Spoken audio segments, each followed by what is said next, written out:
So welcome abroad welcome to our community with our Zoom talk and Zoom sessions. It's going to be interactive, but it's going to be mainly about talking about, extra phrases, more tips. I will be helping you, assisting you, providing you extra information that will help you all join this journey easily, overcome the difficulties that you will be facing when you start learning English and how to speak it. I know a lot of you know how to understand when someone speaks English, and that's fine.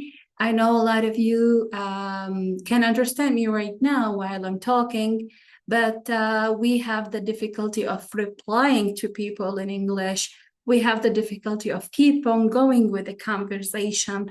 So it's going to be like, yes, I know what do you mean, but I can't continue, or maybe I can talk about or do 3-4 sentences, but then I pause and stop, think like, oh, what should I say? What's the next word that I should be talking about or using?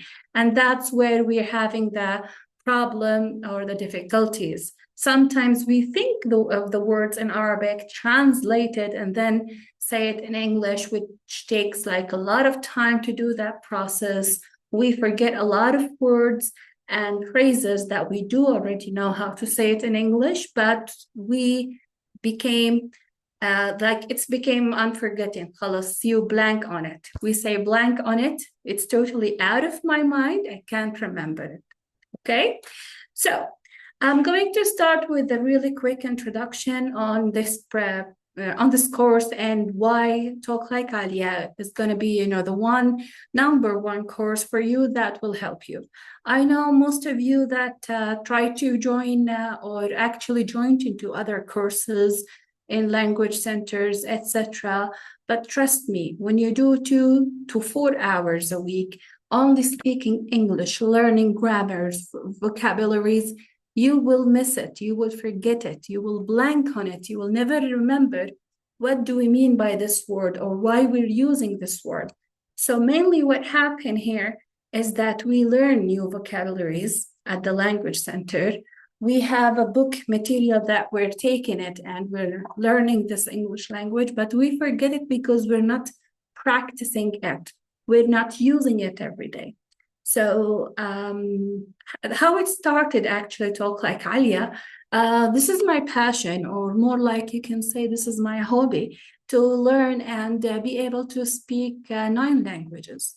Right now, I'm at a phase where I speak 5 languages. Thank God it wasn't that easy. I know that it has its ups and downs, actually, to talk about all of that, but or to start speaking another language easily. But the little wins count.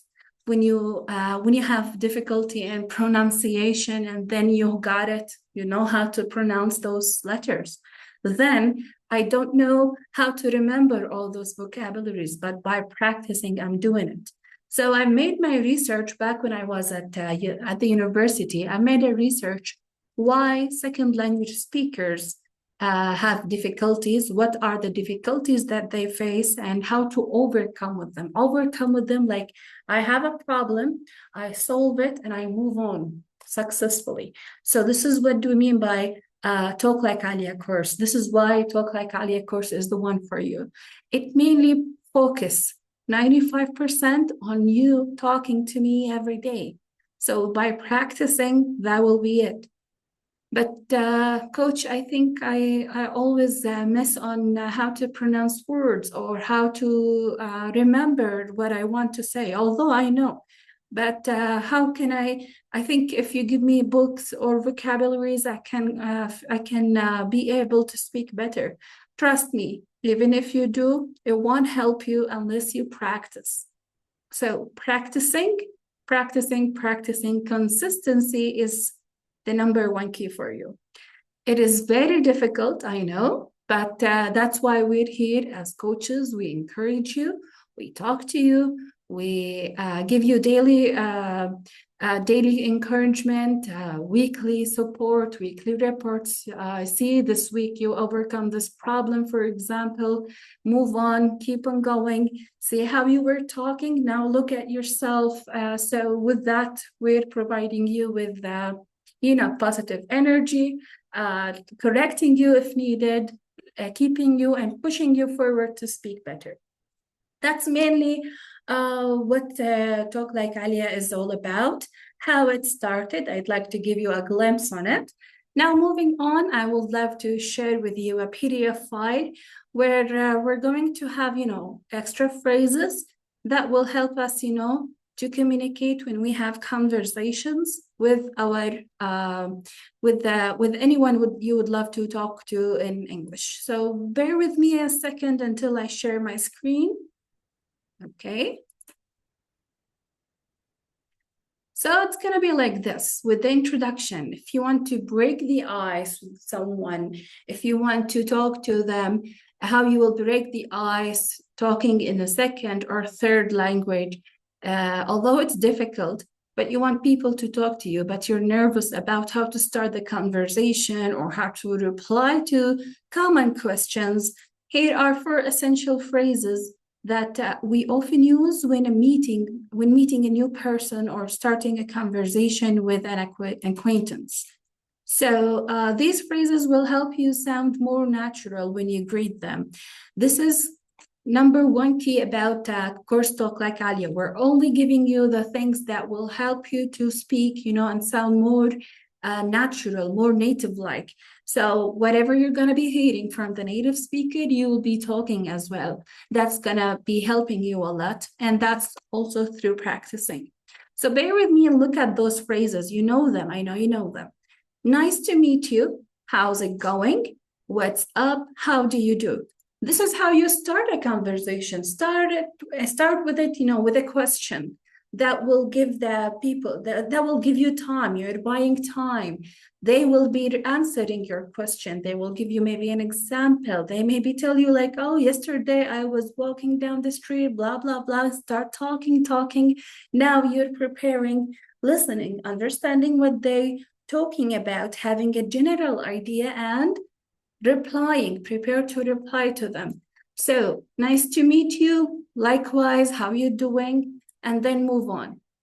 How's it going? When you ask someone how's it going, they might be telling you going good. I'm doing this, I'm doing that. Yesterday I was at that place and I moved to another place, blah, blah, blah.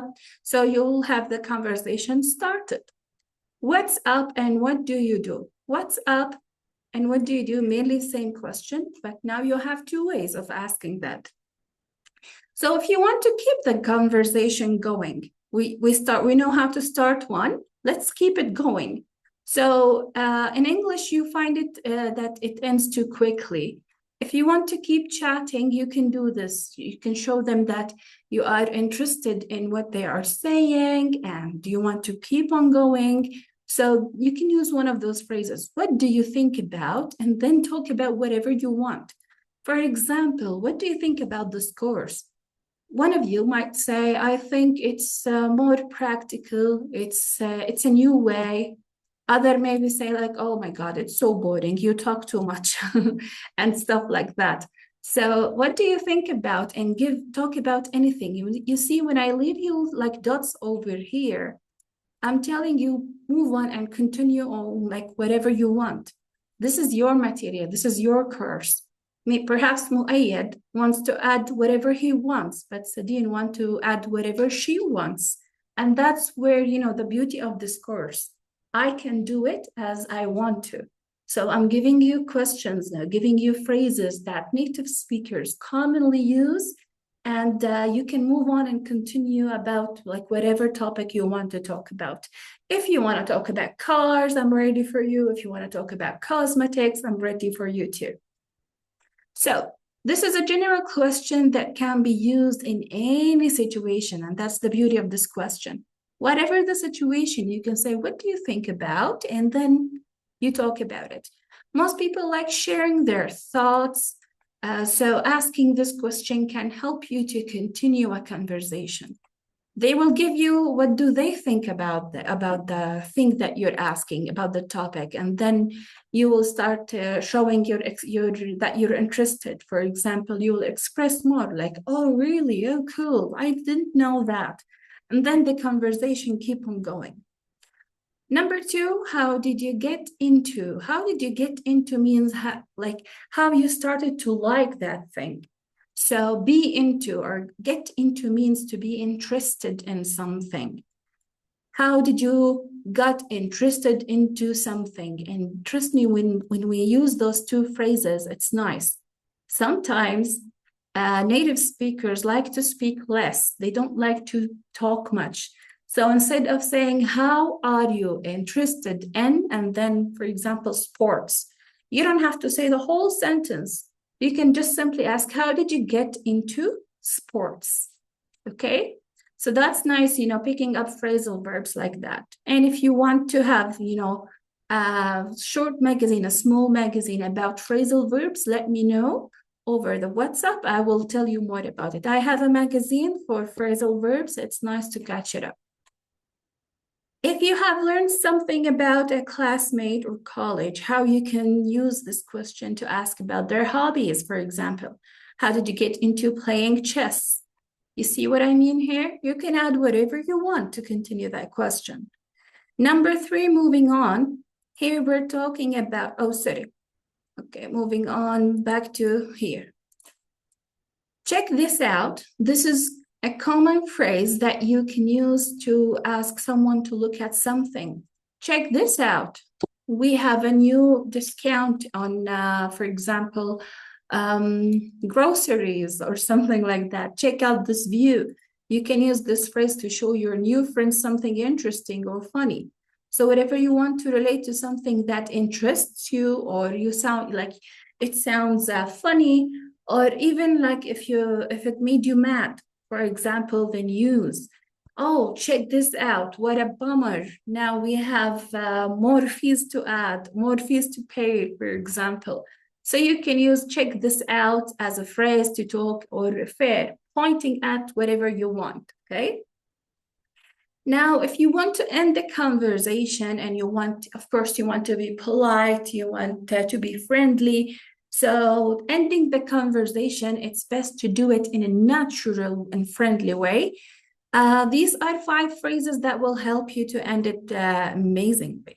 So you can say, that sounds good. You can use this phrase to agree to a suggestion or an idea. For example, if someone suggests watching a movie, going to a restaurant, taking a break, whatever, you can say, that sounds good. For example, by the end of our conversation, I will ask you, what is the last video that you have watched? And this is what happens between us on the WhatsApp every day with our coaches. So, for example, you will give them the title of the last video that you have watched, and then they will tell you, oh, sounds good, I will send you the task. Then this is the end of the conversation, okay? So sometimes people just say, sounds good, without that. Sometimes if you want to drop the that, it's totally fine, okay? That works for me. This one, we use it when, it's another phrase that you can use it to agree to someone is suggesting you something and you want to agree with them on that. You can say that works for me. Like if someone asked me, I find it very difficult to understand you when you speak faster. And then I will ask, and maybe I will reply what I'm saying, but I will answer or reply very slowly. And I will ask you, how is that working for you? Or how about now? Do you understand what I'm saying? You might just say, what? Oh, yeah, that works for me. Keep talking slowly or talk faster, like that. So moving on, here we have, it was nice chatting with you. You can use this phrase to say that you enjoyed talking to someone, okay?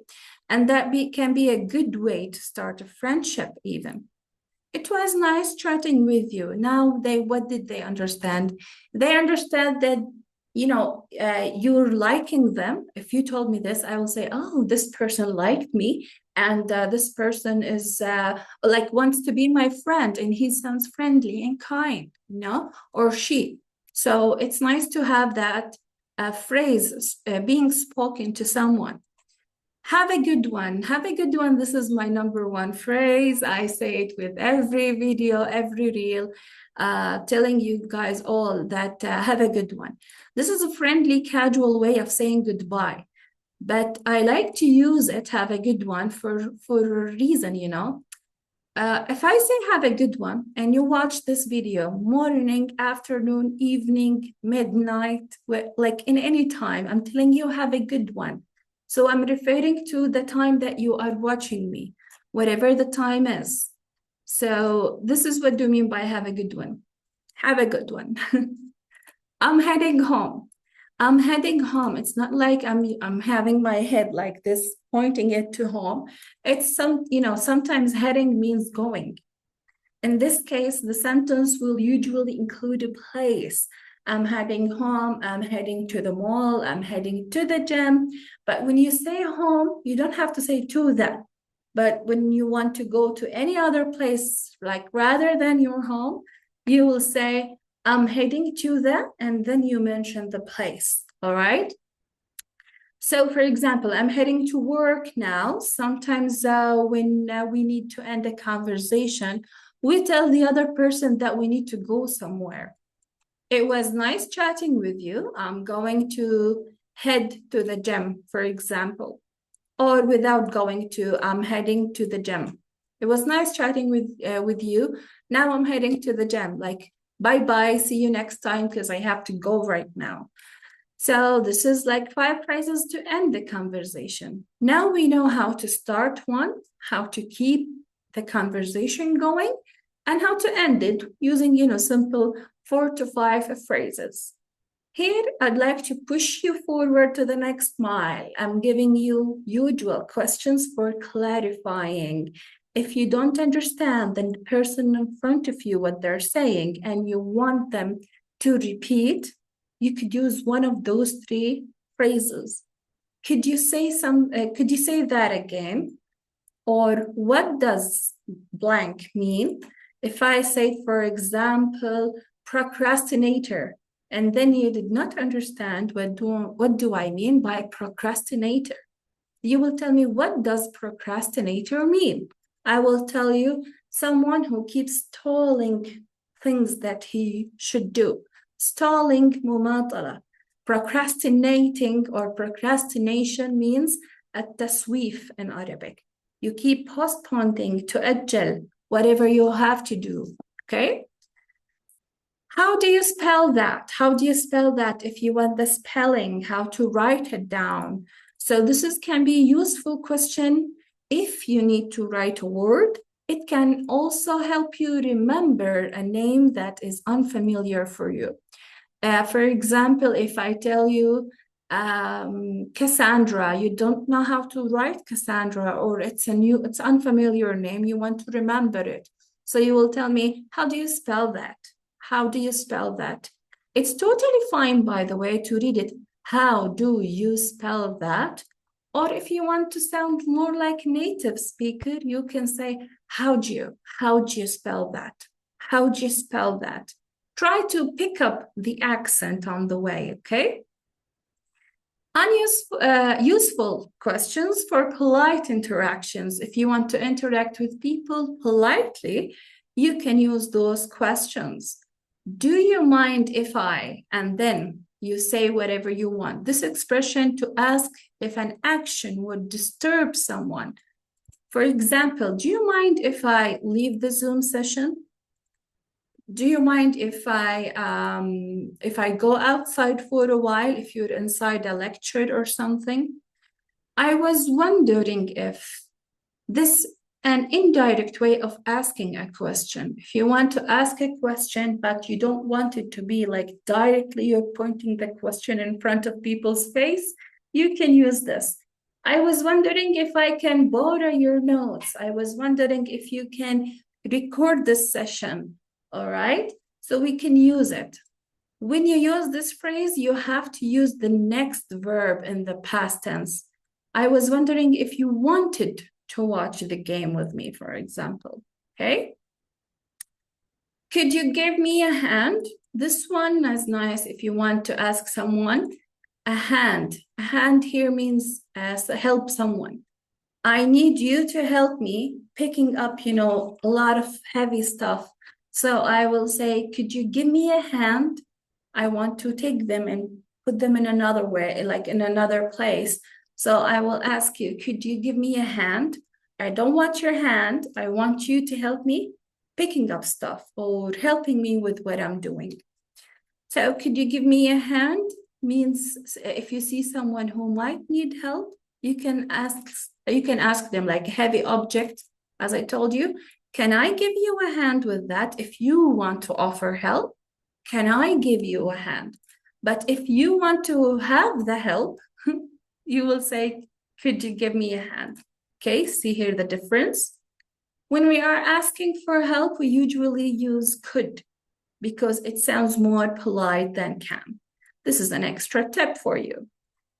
So that's it. That was quick, for the Zoom session. For our first Zoom session, I wanted to share with you those simple phrases, that will help you to start a conversation, and then how you can keep on going, how you can end it, and eventually how you can use, extra tips for clarifying, asking questions, etc., etc. That's mainly what Talk Like Alia is about. And yesterday I've shared with you a list of podcasts, #1 podcasts that will help you a lot using listening to English. My #1 is TED Talks. This is a great show.